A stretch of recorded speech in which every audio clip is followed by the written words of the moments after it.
Hello, I'm Beth Joey and welcome back to my YouTube channel. If you're new here, welcome. This is the channel where I paint my face, turn my camera on and talk about some books. It's the end of June and the beginning of July, which means it's time to play another round of my TBR game, which is, of course, if you've been here before, you know it is TBR Carnival. If you haven't been here before, basically I play a new Carnival inspired TBR game every single month. I get recommendations from you guys on what I should play next, and this one is actually, I think, a recommendation that I got from you guys, which is sort of a variation on like a beer pong, I guess, where you just throw the ball into the cup and your prize is whatever is in the cup that you landed in. Because there are a list of about 20 to 30 books that I am desperate to get onto my TBR this month, the prompts that are actually in these cups are one of those 20 books, which I've shuffled all up, put them in the cups and randomized them, so I have no idea what I'm aiming for. I have no idea what's in those cups. I just know it's one of those 20 books. There are no rules here, like if I miss one, I add a book, or if I get it in the same cup more than once, I add a book, because frankly I have been struggling to keep up with my TBRs lately, so I'm just gonna get myself a nice easy go around of it this time. So yeah, let's get straight into throw number one.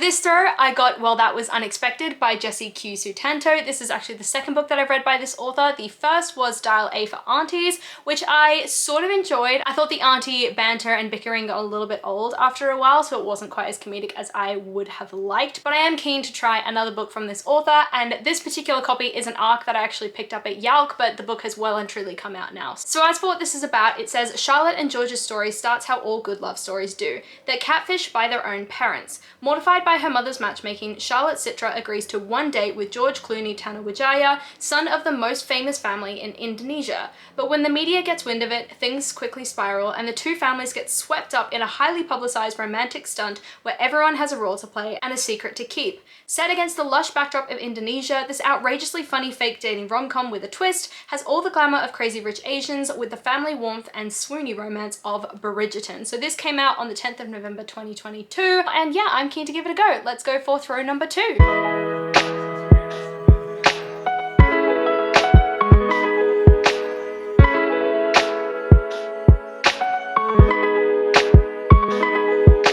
This next throw got me Weather Girl by Lynn Solomon. Again, I think this is my second book from this author. I think the first one I read was The X-Talk, I think is by this author, and I really enjoyed it. Yeah, it was The X-Talk. So yeah, I'm keen to see what this author brings to the table next. As for what this is about, it says Ari Abrams loves working as a TV meteorologist, but unfortunately her boss is so busy fighting with her ex, who happens to be the station's news director, that there's always a storm brewing inside the newsroom. After a particularly explosive showdown, Ari and shy sports reporter Russell hatch a plan to get their bosses back together fast. As they work to help the sparring exes fall back in love, Ari finds herself telling Russell things that she has always kept hidden, and soon realizes there's more to her quiet colleague than meets the eye. It seems like love might have been in front of Ari all along, but will Russell be able to embrace her dark clouds as well as her clear skies?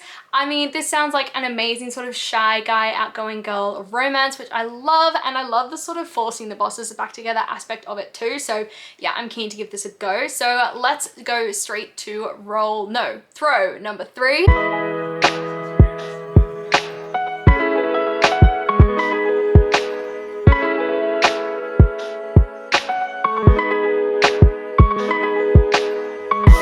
Seem to be going down a romance pathway here, because this next throw got me Love Theoretically by Hazelwood, which is a very recent release from this author who writes STEMinist romances. So you've got The Love Hypothesis, you've got Love on the Brain, and now this third book, Love Theoretically, and they all follow women who work in the STEM sort of career path, which is obviously a very male-dominated world. So they deal with definitely the prejudice that these women face entering this world and trying to succeed and build their careers in this world, as well as some beautiful romances alongside. So as for what this one is about, it says, the many lives of theoretical physicist Elsie Hanaway have finally caught up with her. By day, she's an adjunct professor, toiling away at grading labs and teaching thermodynamics in the hopes of landing tenure. By other day, Elsie makes up for her non-existent paycheck by offering her services as a fake girlfriend, tapping into her expertly honed people-pleasing skills to embody whichever version of herself the client needs.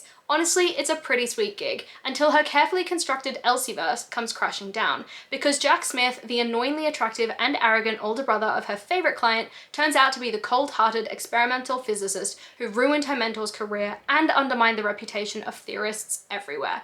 And he's the same Jack Smith who rules over the physics department at MIT, standing right between Elsie and her dream job. Elsie is prepared for an all-out war of scholarly sabotage, but those long penetrating looks, not having to be anything other than her true self when she's with him, will falling into an experimentalist's orbit finally tempt her to put her most guarded theories on love into practice. I mean, I love these romances. They're so much fun. They almost have that sort of good old days of Wattpad vibe about them, which I am obsessed with. So this is book number 3. Let's go straight to throw number 4 now.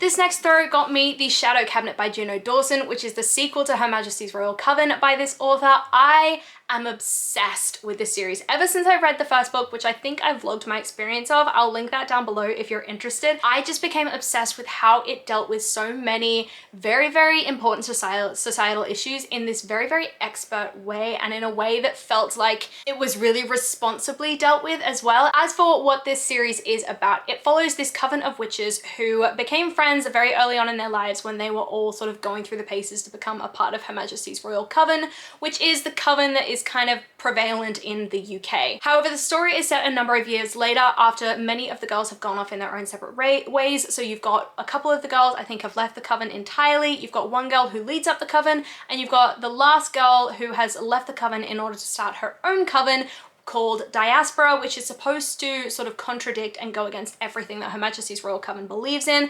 because Her Majesty's Royal Coven is known for being particularly prejudicial and not particularly welcoming to women who aren't white or straight, to put it bluntly. It follows these 4 women as they're kind of forced back into each other's lives and forced to deal with their relationships as the prophesied sullied child kind of comes to be. And they all sort of disagree and argue over to how to deal with this particular child and the raising of this particular child, whether or not they think they can heal it rather than destroying the child, I guess. So yeah, I loved how that first book ended, so I cannot wait to jump into this next one. And let's go straight into our next throw, the very last throw.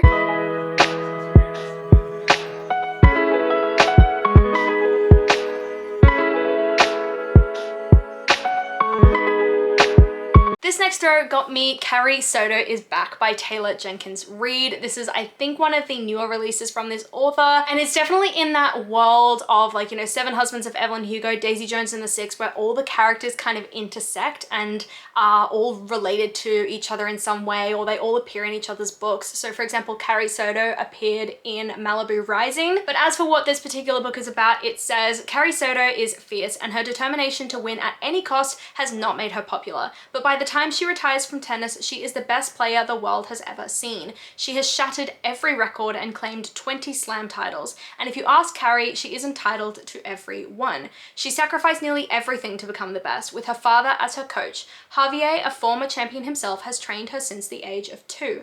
But 6 years after her retirement, Carrie finds herself sitting in the stands of the 1994 US Open, watching her record being taken from her by a brutal, stunning British player named Nikki Chan. At 37 years old, Carrie makes the monumental decision to come out of retirement and be coached by her father for one last year in an attempt to reclaim her record. Even if the sports media say that they never liked the battle axe anyway, even if her body doesn't move as fast as it did, and even if it means swallowing her pride to train with a man she once almost opened her heart to, Bo Huntley. Like her, he has something to prove before he gives up the game forever. In spite of it all, Carrie Soto is back for one epic final season. In this riveting and unforgettable novel, Taylor Jenkins Reid tells her most vulnerable emotional story yet, which has me so worried because I'm worried I'm gonna bawl my eyes out while I'm reading this, which I probably will, because Taylor Jenkins Reid just has this ability to evoke emotion in me. So these are the 5 books that I'll hopefully be reading this month. I love the color scheme we've got going here, and it's definitely very romance heavy, which, you know what, I'm not bad about, because that is the mood that I am in at the moment. So with that, that is the end of this video. Come and let me know in the comments down below if you enjoyed this video and if you've read any of the books that I'm going to be reading, or just what you're reading at the moment, loving it, hating it, or that kind of thing. Come and chat to me in the comments down below. I love talking to you guys and I do my best to reply to every single comment. I really, really hope that you enjoyed this video, and if you did, please do let me know by liking, subscribing, and hitting that notification bell all down below. It's a super, super easy way to help my channel grow, and I will see you lovely lovely people in my next video. Bye!